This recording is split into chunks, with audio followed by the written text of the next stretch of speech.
Bismillahirrahmanirrahim. Assalamualaikum warahmatullahi wabarakatuh. Baiklah, perkenalkan nama saya Resi Amanda, NIM 2015-046. Di sini kami akan mempresentasikan makalah bahasa Indonesia dengan tema politik. Baiklah, di sini saya akan mempresentasikan materi yang pertama tentang politik di Indonesia. Pandangan politik di Indonesia saat ini bermacam-macam. Berbagai peristiwa yang menyangkut keadaan politik yang ada di negeri ini menjadi sorotan baik di dalam negeri maupun di luar negeri. Kemerosotan kualitas politik dapat dilihat dari banyaknya peristiwa yang dampaknya mengganggu kestabilan nasional. Di antara peristiwa tersebut, salah satunya yang pertama, semakin banyaknya kader politik yang terjerat korupsi. Semakin banyaknya pejabat yang duduk di kursi terhormat terjerat korupsi. Dan yang ketiga, jika pegawai tidak condong ke partai tentu maka jabatannya menjadi taruhan. Sebenarnya Indonesia menganut reformasi sebagai pandangan politiknya. Setelah Orde Lama diganti dengan Orde Baru, lalu munculnya reformasi yang diganda-ganda dapat memperbaiki kehidupan rakyat. Namun, hingga saat ini tujuan tersebut belum dapat tercapai dengan sempurna karena proses demokrasi yang berkembang menjadi tidak murni lagi. Meskipun Pancasila dan Undang-Undang Dasar 1945 mengatur dengan sedemikian rupa tentang politik di Indonesia, agaknya peraturan hanya tertuang di atas kertas saja, dan juga istilah peraturan dibuat untuk dilanggar, masih menjadi paham yang terus dan akan terus berkembang hingga sampai kapan akhirnya. Mungkin cukup sekian presentasi materi pertama dari saya. Untuk materi kedua akan disampaikan oleh teman saya yang bernama Agatha. Selanjutnya saya akan membahas yang B tentang perkembangan politik di Indonesia. Yang pertama, masa prakolonial Indonesia. Sumber-sumber menunjukkan bahwa Nusantara berisikan berbagai entitas politik sejak awal sejarah. Entitas ini berevolusi dari pusat politik di sekitar perorangan, di mana kepemimpinannya diwujudkan dalam diri seseorang yang mempunyai keterampilan tertentu dan karisma, juga menyatakan diri sebagai seseorang yang mirip Tuhan, yang mempunyai kekuatan supernatural serta didukung oleh tentara dan rakyat yang membayar upeti kepada raja. Selanjutnya, masa penjajahan Indonesia. Kedatangan bangsa Eropa yang tertarik dengan potensi menjanjikan, yaitu perdagangan rempah-rempah, adalah salah satu titik balik utama dalam sejarah kepulauan. Memiliki teknologi yang lebih canggih dan persenjataan baru di tangan, orang Portugis dan khususnya orang Belanda berhasil menjadi pemegang kekuatan ekonomi dan politik yang berpengaruh dan mampu mendominasi kepulauan ini serta mulai menciptakan kerangka politik dan batas-batas baru. Orde Lama Soekarno, Presiden pertama Indonesia, adalah ikon perjuangan nasionalis yang melawan para penjajah. Akan tetapi, setelah kemerdekaan dicapai, ia memiliki tugas berat untuk memimpin sebuah negara baru yang masih memiliki trauma dari masa lalu dan konflik kekuatan politik dan sosial yang muncul di masa kemerdekaan. Orde Baru Soeharto, Presiden kedua Republik Indonesia, berhasil mengambil kekuasaan pada tahun 1960-an di tengah pergolakan yang ada. Pemerintah Orde Baru memerintah Indonesia selama lebih dari 30 tahun dan pemerintahan itu ditandai oleh perkembangan ekonomi. Reformasi Indonesia. Setelah berada di pemerintah otoriter selama 30 tahun lebih, politik Indonesia mengalami pembaruan untuk memberikan lebih banyak kekuatan dan politik kepada masyarakat di Indonesia. Kabinet Indonesia sekarang.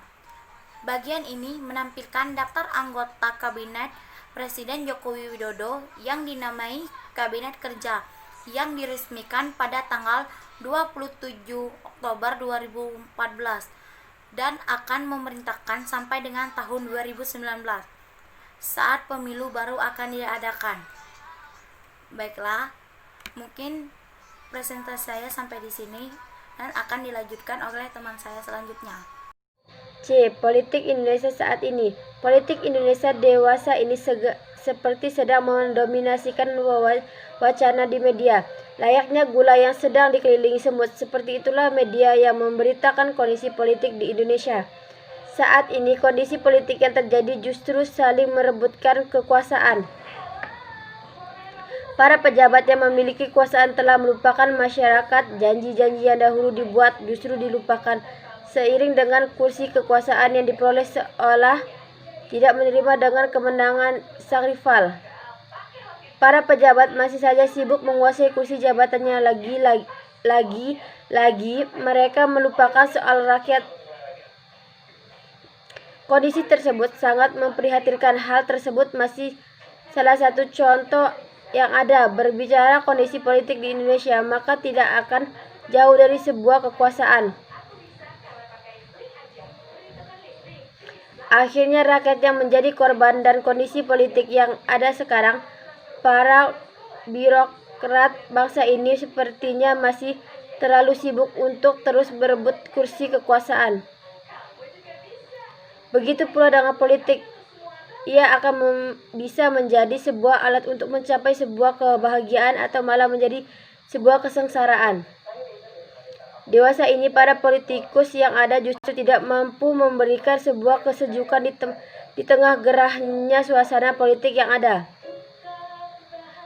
Kita semua bisa melihat gejala mati rasa penyelenggaraan negara, misalnya dalam soal pembelian mobil mewah untuk para menteri kabinet Indonesia Bersatu, atau juga pembangunan pagar istana presiden yang menelan biaya puluhan miliar rupiah. Kebijakan itu mencederai rasa keadilan publik karena di saat yang sama kemiskinan masih mengharu biru Indonesia. Contohnya, jumlah orang miskin di Indonesia per Maret 2010 berdasarkan BPS sebanyak 21 juta orang.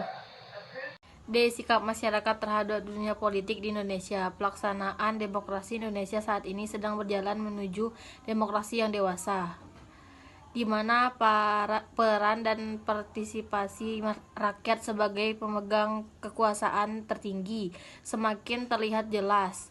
Antusiasme dan partisipasi masyarakat dalam politik menunjukkan bahwa demokrasi semakin tampak maju di Indonesia.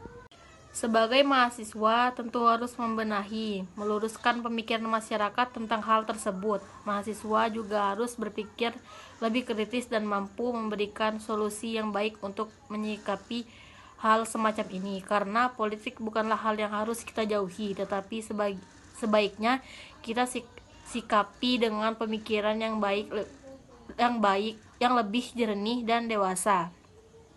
Baiklah, di sini saya akan menyimpulkan presentasi makalah dari kelompok 1 dengan tema politik. Kesimpulannya, sebenarnya Indonesia menganut reformasi sebagai pandangan politiknya.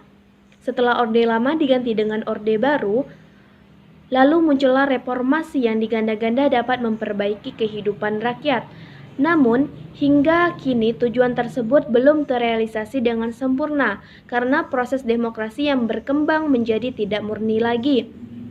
Politik di Indonesia saat ini seperti sedang mendominasi wacana di media. Layaknya gula yang sedang dikelilingi semut, seperti itulah media yang memberitakan kondisi politik di Indonesia saat ini. Saat ini kondisi politik yang terjadi justru saling memperebutkan kekuasaan. Para pejabat yang memiliki kekuasaan telah melupakan masyarakat. Janji-janji yang dulu telah dibuat justru dilupakan seiring dengan kursi kekuasaan yang diperoleh. Para pejabat masih saja sibuk mengurusi kursi jabatannya. Kondisi politik Indonesia saat ini memprihatinkan. Masyarakat memandang politik tidak mengalami perubahan